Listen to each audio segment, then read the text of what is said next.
جی بسم اللہ الرحمن الرحیم بھی شیر شاہ پراچا چوک پر ہم موجود ہیں اور آج اعلان کیا گیا تھا شیر شاہ کالونی کی اہلیان شیر شاہ کی طرف سے شیر شاہ کی مختلف مذہبی سیاسی تنظیموں کی طرف سے خصوصاً جمعیت علماء اسلام کے عظیم الاسمان کی جانب سے کہ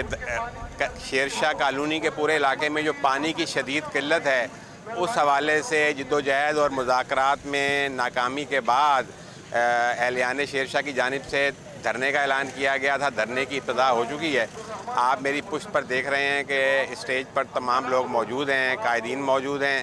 اور علاقے کی عوام بڑی تعداد میں موجود ہے، اور مقصد ان کا کہنا یہ ہے کہ جب تک واٹر بورڈ کے حوالے سے شیر شاہ کالونی کے مسائل حل نہیں کیے جاتے اور ہمیں یقین دہانی نہیں کرائی جاتی، یہ دھرنا جاری رہے گا، خواہ اس کے لیے دن لگیں یا ہفتے، اس دھرنے کو ختم نہیں کیا جائے گا۔ یہ سلسلہ جاری ہے جی۔ شیر شاہ پراچا چوک سے ہم لائیو اپڈیٹ دے رہے ہیں آپ۔